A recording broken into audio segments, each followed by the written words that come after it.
au départ de la course, parce que je suis tant, je vais partir avec 5, 6, 7 pas d'avance. Niette, tu vas me respecter pour ce que je suis. Si tu veux pas, tu vas te faire... On fait que d'être d'accord, il n'y a pas beaucoup de débats. On va se marier, donc j'espère bien. You know, if they purposely do things to make you feel a type of way, and then you start to feel like an imposter, or you start to feel imposter syndrome, is it really an internal feeling, or is it an external thing that you have now internalized? J'en fais trop, je vous jure, j'en fais trop. Le mec est trop anglais, rien du tout. Mon anglais, il est cassé en deux. J'ai déjà dit, en France, intersectionnalité, tu vas passer sur BFM TV. Hein. Well, you literally spoke about it before, you just didn't use the word. Sur CNews, tu vas passer. Vrai. Bienvenue chez Maison Mefre. Bienvenue chez Maison Mefre. Bonjour à tous. I'm Esther. Je suis Michael. Et bienvenue chez Maison Mefre. Bienvenue chez Maison Mefre. Pour cet épisode, on a pensé au titre How to get to the next step. Donc, comment passer à la prochaine étape. Qu'est-ce que tu en penses de ce thème pour aujourd'hui? I think it's a very interesting one because I think steps are sometimes how we quantify life. Sure. We like to think of life as stages, steps, seasons. Différemment. Mm-hmm. C'est vrai. And usually the end of one marks the beginning of another. Mm-hmm. There's some that we look forward to from when we're young. There's some that when we look back on in hindsight, we're like, oh, thank God that was over. Bien sûr. So it's a very interesting topic because I think it applies to everyone. C'est vrai que ça... No matter what age you are. C'est vrai, ça s'applique à tout le monde. Pourquoi on a ce sujet? Parce qu'on traverse des moments où, surtout dans la vingtaine, des moments où on passe d'une étape ou d'un état à un autre de notre vie. Et on doit avoir cette capacité-là à changer d'étape avec une certaine fluidité. Et souvent, on se glorifie quand on a fini un grand accomplissement, mais on regarde pas aussi les parties un peu difficiles du changement de cette étape-là. At this stage of your life, what step do you feel like you're going into now? What step do you feel like you've just finished, or maybe you finished some time ago? Where do you feel like you are in terms of steps? En fait, je pense que je suis vraiment dans un entre-deux. Bah, comme tu le sais, je viens de finir mon master. Et je vais passer directement rentrer dans la vie professionnelle. Il y a le temps du mariage qui arrive. Il y a aussi les responsabilités, la manière dont le monde me voit, dans le monde on nous voit quand on arrive vers la fin de la vingtaine. On n'est plus vraiment des jeunes adultes, on est considérés comme adultes et on devient de plus en plus responsable de nos actes et de nos choix. Et on est beaucoup moins dépendant de nos parents, de nos grands frères, en fait de tout cet environnement, même de nos professeurs, ou voilà. Et donc on doit devenir de plus en plus responsable de chacune des décisions qu'on prend. On est carrément à un âge, et c'est vrai, hein, on voit de plus en plus de personnes autour de nous devenir parents, avoir des enfants, être chef d'entreprise et devoir diriger des dizaines et des dizaines de personnes. Donc en fait, oui, à la fin de la vingtaine, c'est le début d'une toute autre vie, si tu veux. I think one thing that I want to say that's standing out to me while you're speaking is the fact that life is so different for everyone. Life is different for everyone. And I think sometimes we do have an issue, especially in certain communities. I can speak about the African community, the African Christian community, whereby we feel like certain steps have to come in a certain order. That's true. Right? Yeah. And there's some people I feel like their steps might overlap. So something that stood out to me while you're speaking is how you said, you know, you're kind of at an in-between, you just finished your masters, you're going into the world of work, the professional world. At the same time, you're gaining your independence from your parents, etc., etc. And I'm like thinking of the fact that, oh yeah, this is so true, this is me too. But at the same time, I'm thinking about other people. Like you said, for example, we know people that have become parents. We know people who have their own businesses. We have people that are at the same age as us, but at so many different stages of life right now. And actually some of their stages kind of overlap. So for example, we know people who have businesses and they haven't necessarily moved out of their parents' house. I don't know if that's a key marker or indicator of independence, but it's just an example, you get what I mean? So yeah, I think it's important to note that life is different for everyone. And even though we're talking generally about steps, moving into a new step, finishing one step, it's just also important to acknowledge that, things move at different paces for different people. On est tous des êtres totalement différents les uns des autres, et on évolue tous à des périodes différentes. J'ai certains amis qui ont eu des enfants il y a 3-4 ans. Moi, j'étais encore un enfant. C'est totalement impossible. Mais c'est totalement OK. Chacun évolue à sa manière. Maintenant, le sujet d'aujourd'hui, c'est d'aller observer aussi la partie difficile d'un changement d'étape, la partie difficile d'un changement d'état. Et pour ma part, il y a des moments où il y a eu des grands changements dans ma vie, mais qui lui ont été aussi des gros traumas. Et en préparant cet épisode, j'ai repensé aux 7 étapes du deuil, dont on nous parle souvent en psychiatrie. Et c'est vrai que quand on passe d'un état à un autre, on peut passer par ces 7 étapes du deuil. Je les ai marquées: le choc, le déni, la colère, la négociation, la tristesse, l'acceptation et la reconstruction. En fait, on fait le deuil d'une période passée. Moi, par exemple, la période d'étudiant, il y a un moment, ça a été choquant de comprendre que, voilà, je finis mes études, j'ai eu une période de déni. Tout ça en l'espace de 2-3 semaines, vraiment. J'ai eu le gros choc où j'étais autour de mes amis. Mais là, c'est fini. Je suis totalement choqué. Le déni en mode, je vais continuer, je vais chercher un autre master à faire, je vais faire un doctorat. Je me disais, mais oh. Et après, tu passes par la colère. Quand tu comprends que, telle période de ta vie est totalement terminée, qu'est-ce que je vais faire après? J'ai rien préparé, je suis en colère contre moi-même, j'aurais dû préparer en avant, j'aurais dû penser un peu plus, telle ou telle personne m'avait donné un conseil, je l'ai pas écouté. Il y a la négociation. Mais si je pouvais, trouver un petit compromis, trouver quelque chose qui me permettrait d'être à la fois étudiant et à la fois professionnel. En fait, j'ai vraiment, ces 2 dernières semaines, je te mens pas, je suis passé, quand j'ai relu ces étapes du deuil, je suis vraiment repassé par toutes ces étapes-là. C'était horrible.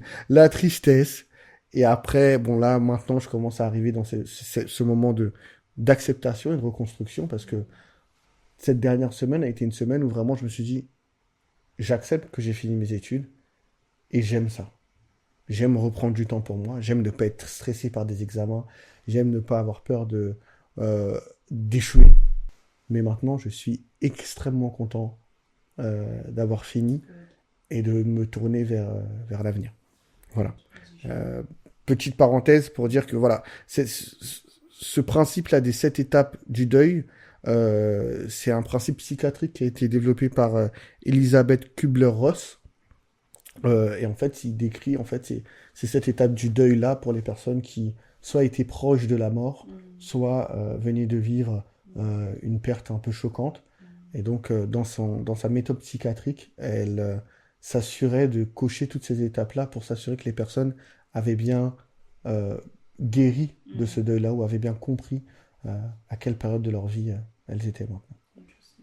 Very interesting concept, and interesting how you're applying it to your situation. And it's true, I think that can happen when we're thinking about entering a new stage or chapter of life. I like the word chapter. Yeah, I think what's interesting, or what I think about the 7 different stages of grief, is that they're all as important as each other.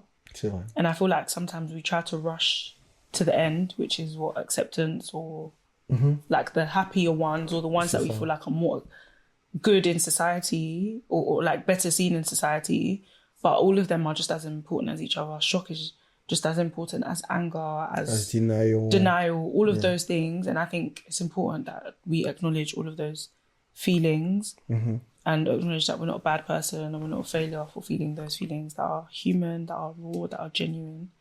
And often that will actually help and guide you. When do you think you had to pass through one of those feelings into a period of transition? I think my best example, I would say it was the end of my undergraduate studies. And I think it's normal because we're young. We're young, and studies have been a big part of our life up until now. It's been something that's, very, very important for us. It's something that we both had to fight for. It's something where we learned a lot about ourselves through our studies. So definitely the end of my undergraduate degree, because it ended basically because of COVID.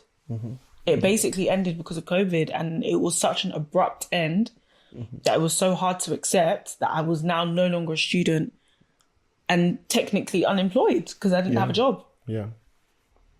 And that's crazy. That's really crazy. And I think I absolutely was in shock. I think I was in denial. And when I say shock, denial, it's not shocking that I was no longer a student because I knew that this period of my life would come. But it was genuinely how I felt, like, wow, I cannot believe that time has flown so fast. Wow, I cannot believe that I'm already here.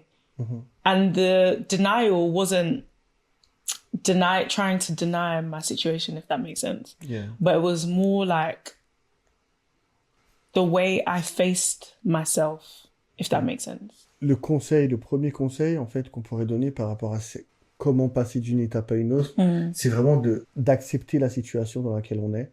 Et on dit accepter, c'est pas de se forcer à accepter. C'est passer par toutes ces différentes étapes. Toutes ces étapes, elles sont OK. Elles sont bonnes à vivre. Elles sont saines. Tu peux être en colère. Tu peux avoir une période de déni, une période de choc. C'est important de passer par tout ça parce que ça t'aide à comprendre que tu viens d'accomplir quelque chose d'assez grand. Voilà. Et tu fais le deuil. En fait, c'est ça qu'on essaie de dire, c'est que tu fais le deuil d'une certaine période de ta vie. Et c'est tout à fait OK. C'est tout à fait bon. Et ça te permettra, derrière, de prendre le bon élan pour passer à la prochaine étape. Si tu passes d'une étape à une autre comme ça constamment, en fait, tu ne vois même pas tes accomplissements se réaliser. Et au final, à un moment, la plupart du temps, c'est comme ça qu'on finit en burn-out, en fait. T'es là, tu t'enchaînes sans prendre le temps de processer les choses. You don't live your life. C'est vrai. I think if we're constantly like rushing to the acceptance part and we're constantly looking to the next step, you're not living in the moment. You're not appreciating what is going on. You know, like a couple of months. So, okay, I finished my degree abruptly because of COVID. And then I was in a period of unemployment. Yeah. And then, which didn't even last very long because by October, I had a job, which was unlike a lot of graduates. I was very, very fortunate. It was unlike a lot of graduates in my cohort, in my year. And a couple of years later or a year later, I looked back and thought, actually, in the moment where I was wishing for a job or like trying to rush through that process to get to the next stage, which was now like being in the world of work, having a job, etc., I could have used that time actually to work on a few more of my projects or to do something else, like to do something with my time, you know? So, yeah. I get you. Yeah. Okay. Ce que tu disais, c'est la transition parfaite à notre deuxième point. Donc, le premier point à apprendre sur comment passer d'une étape à une autre, c'est d'apprendre à faire son deuil. D'apprendre à faire son deuil de ce qu'on a accompli. Prendre le temps de le faire, c'est très bien, c'est OK. Tous vos sentiments sont valables et sont respectables. Et le deuxième point qu'on a noté en faisant nos recherches, c'est la préparation à la transition. En fait, se préparer à la prochaine étape. Et c'est une chose, parfois, qu'on ne prend pas le temps de faire. Le temps de préparation est aussi important que le temps de l'accomplissement. Oh, yeah. C'est dans ce temps de préparation-là qu'on va développer les compétences, qu'on va prendre le temps de comprendre où on se trouve dans notre vie et ce qu'on a besoin d'accomplir et qu'on va aussi planifier correctement. Donc ce temps de transition-là, moi je pense que c'est un moment très important et j'ai eu différentes expériences qui m'ont appris que la transition a été importante. Mais voilà, une fois qu'on a accepté la fin d'une saison, il faut se tourner vers la suivante. Et ça demande un minimum de préparation. Qu'est-ce que t'en penses?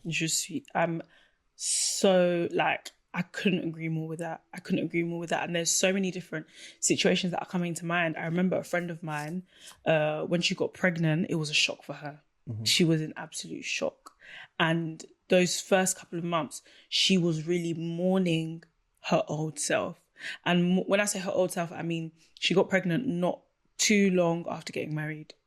I'm sure she wouldn't mind me saying this, but she was really mourning like her single self because this child growing in her was a reminder that, okay, her body was no longer just hers. She couldn't just do whatever she wanted and stuff. Yeah, okay. And that 9 months was preparation for the child coming and for her becoming a mother. Yeah. And there are so many things that she learned or picked up in that time. And the pregnancy is just crazy because the way in which your body adapts and stuff. For example, she's someone who liked to sleep a lot before and she would wake up late in the mornings. Because of pregnancy, she's done. She would wake up super, super early in the mornings. The baby will wake you up. The baby will wake you up. And that's the reality of motherhood. That's the yeah. reality of motherhood. Babies don't sleep through the night at the beginning. And then they wake up super early because they have to have a routine, etc., etc. And that 9 months is not just them carrying the child. It's them literally preparing their bodies, their minds, their homes, everything to welcome the new edition. Franchement, cette analogie, elle est pas mal. L'analogie comment on dit ça? De couver ou de faire grandir un enfant avant de l'accoucher. Je sais que en philosophie, il y a Socrate qui parlait souvent de la maïeutique, le fait d'accoucher les esprits. Et donc, le fait que tu utilises cette analogie, elle est plutôt pas mal. Mais c'est vrai que parfois, il faut accoucher cette transition, accoucher ce nouvel... Je dis pas ça pour trouver des mots bizarres, machin, mais je pense que tout le monde a compris l'analogie, le lien qu'il y a entre les deux, le temps de préparation et le temps d'accomplissement. C'est le temps de s'adapter à la nouvelle étape. Et dans ce temps de préparation-là, moi, il y a une chose qui est très importante pour moi, mais en tant que chrétien, la méditation, la prière, c'est primordial en fait. C'est primordial parce que c'est des moments où tu te retrouves avec toi-même. Tu dois penser par toi-même, tu dois comprendre par toi-même et tu dois aussi demander de l'aide de quelqu'un qui est plus haut que toi, de quelqu'un qui t'a créé, qui te comprend et qui sait où tu dois partir. Et ça te permet au lieu de faire, d'écouter. Au lieu de constamment faire, au lieu de constamment essayer de produire, là tu prends le temps d'écouter, de méditer. Et ça passe par beaucoup de choses. Ça passe par la prière, par la méditation, par les voyages, par plein de choses. Mais écouter la voix de Dieu, écouter une voix supérieure à soi pendant cette période de transition-là, je trouve ça assez important. And I really like what you said about meditation, prayer, and how it means that you're spending time with yourself. And I think that's what's so important about the end of one chapter and the beginning of a new chapter. That is the time in life usually where we have to face ourselves. You have to look yourself in the mirror and you have to ask yourself some hard questions. What do I want? Where do I want to be? Who am I? You know, what gifts, talents, competencies do I have? That's super important. It is super important. And it's hard because a lot of the time, this is life, right? We attach our identities to those different stages of our lives. So I'm a student. And therefore, when my studies come to an end, I no longer know who I am because my whole identity was attached to being a student. Same thing as when you go into the world of work, you're attached to being finance bro, corporate girlies. And then God forbid something happens at work, you get fired or it doesn't go well. And now you're left with, oh, who am I? What do I want? Like you have to ask yourself these tough and hard questions. Same thing with getting engaged and going towards marriage, becoming a parent, buying a house, starting a business. I think whatever it is, whatever stage of life, losing someone, going through grief, it's not easy. It's not easy. And those are the times where you have to really look in the mirror, really spend time with yourself, which is something that is very hard to do, extremely hard to do. And I think that's why sometimes a lot of people in those periods of time, because it's a vulnerable period of time, Je comprends. Can fall into depression or just lose it because they're just like... Mais c'est aussi difficile de faire face à soi-même. Je comprends pourquoi. Très difficile. Et puis, je dis les gens, faut pas dire seulement les gens, faut dire la vérité, il faut dire soi-même. Ouais. Moi-même. I'm talking about me. Faut dire soi-même. Et c'est surtout que, en fait, dans la vingtaine, c'est la première fois que tu fais face à ces choses-là en étant, entre guillemets, responsable de toi-même. C'est ça. Tu vois, t'as pas tes parents pour te guider, pour te dire, mets-toi ici, fais comme ça. Non, tu vas devoir réaliser des choses de toi-même. Voilà. Et parfois, c'est extrêmement difficile à comprendre, à interpréter et à savoir quoi en faire. Voilà. Qu'est-ce que je dois faire de cette information-là? Qu'est-ce que je dois faire de ce que je suis en train de vivre? C'est super difficile. Donc, la méditation, la prière, la foi aussi aide beaucoup à se Je suis d'accord. Je suis d'accord. And I think as much as it comes by spending moments by yourself, it can come through, like you said, different experiences. It can come through travel. It can come through speaking with someone that's wiser than you, be it a mentor, be it someone who has gone through what you are currently going through before, be it trying new things, opening your mind up to the arts, reading new books, listening to new podcasts, so many different things. And I think that's also the funny thing, not to dwell on it too much, but about God, he can speak like through so many different ways and so many different avenues. C'est totalement vrai. Il y a une autre chose aussi, donc on a parlé de la prière, la méditation, mais dans cette période de transition, il y a une autre chose qui est très importante, et ça c'est toi qui me l'as appris à le faire, c'était... Oui, ouais, c'est vrai. C'était en 2020, je me souviens que j'étais en train de préparer mon semestre à l'étranger, et j'avais du mal à le préparer parce qu'on était en période de Covid, on finissait le Covid, tout était fermé, toutes les banques, etc., ne voulaient pas trop prendre de stagiaires, et on était obligé de faire ce stage à l'international, donc on savait pas quoi faire. Et à un moment, j'étais un peu perdu, tu m'as dit, ah mais viens, on fait un mood board.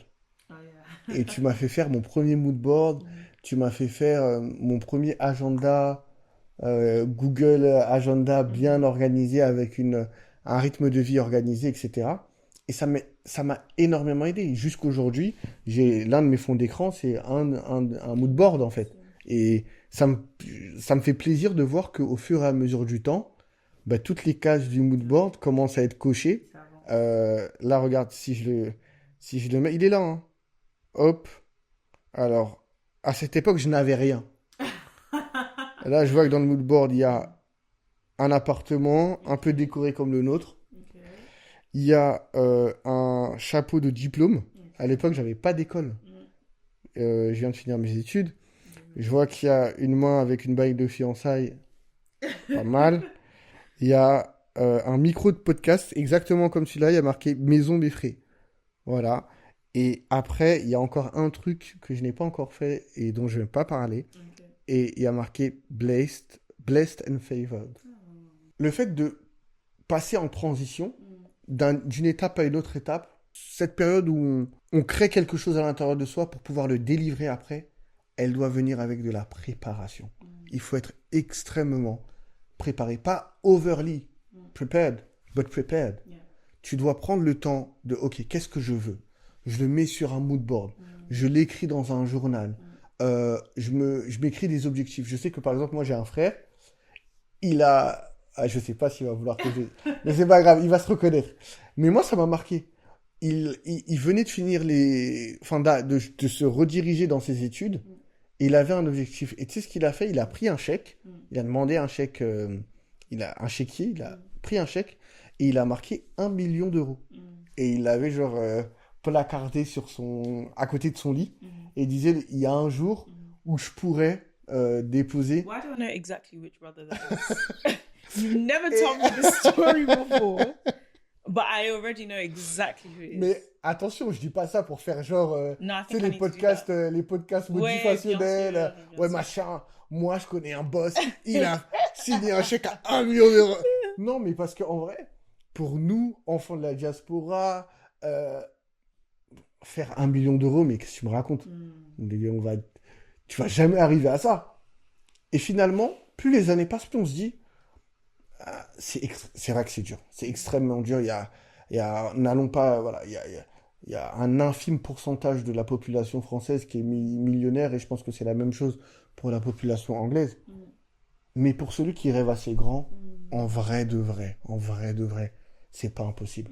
Et je le dis pas haut perché sur mon gros trône en regardant la plèbe en bas et disant si tu veux, tu peux. Non, je dis juste que ça, ce n'est qu'un objectif financier. Il y a d'autres buts qu'on peut avoir dans la vie, des buts sociaux, des buts spirituels, des buts de carrière professionnelle, et des buts même intellectuels ou des buts familiaux. Je vais être un père de famille avec des enfants.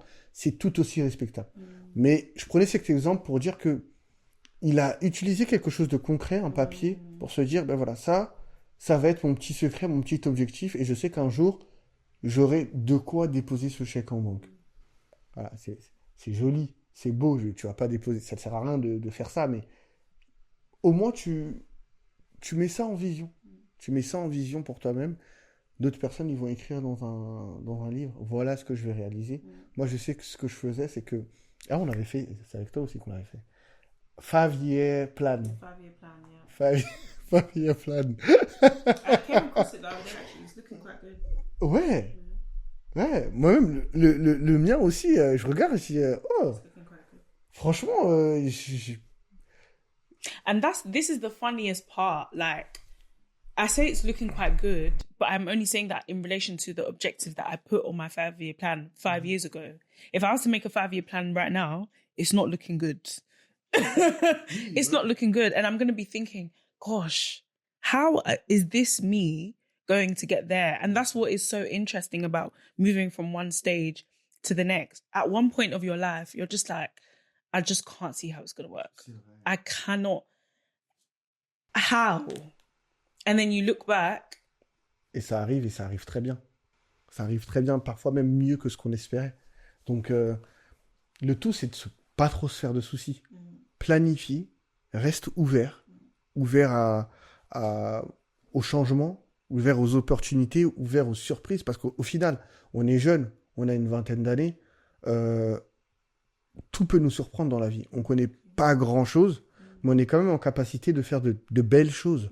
Donc, il faut planifier, prendre le temps, s'asseoir 1 semaine, 2 semaines, une après-midi, ouvrir un petit cahier, prendre un petit bout de papier, écrire, voilà, j'ai ça comme objectif, j'aimerais bien arriver là. Prendre un tableau en liège et pin des photos d'objectifs qu'on peut se donner. Je sais que moi, j'aimais bien aller me balader dans des quartiers où il y a des belles maisons. Et ça, depuis que je suis petit. Je me baladais dans des quartiers où il y a vraiment des belles maisons, des très jolies maisons. Je m'imaginais ma vie dedans. Je me dis, alors là, j'aurais 2 enfants, j'aurais... C'est un peu fou, c'est un peu ridicule, mais... Bah non, c'est vrai. Voilà, c'est comme ça qu'on arrive à un moment à passer d'une étape à une autre parce que ça nous permet de planifier. I think it helps you focus, actually. Ouais. I think it helps you realign and recenter your focus. Ouais. And it's important to especially in a world like ours, where we're constantly taking in other people's opinions, other people's desires, other people's lives, etc., etc. It's so important to center on what I want, what I desire, what God desires for me, what the plan is on my life. And I think using that time in between stages to plan, to some will call it manifestation or manifesting, and doing these concrete things serves as a reminder to focus and, okay, actually, yeah, I do want to buy a house, or yeah, actually, I do desire marriage, or I do desire children, or I do desire to get a degree or start a business, and then start focusing on what steps you can take towards doing or getting those things. If you're the smartest in the room, you're in the wrong room. Exactly. Et je pense que si je n'avais pas eu l'opportunité de voyager, je n'aurais jamais eu l'ambition que j'ai aujourd'hui. Au départ de la course, parce que je suis tant, je vais partir avec 5, 6, 7 pas d'avance. Niet, tu vas me respecter pour ce que je suis. Si tu veux pas, tu vas te faire... You know, if they purposely do things to make you feel a type of way, and then you start to feel like an imposter, or you start to feel imposter syndrome, is it really an internal feeling, or is it an external thing that you have now internalized? J'ai déjà dit, en France, intersectionnalité, tu vas passer sur BFM TV. Hein. Well, you literally spoke about it before, you just didn't use the word. Sur CNews, tu vas passer.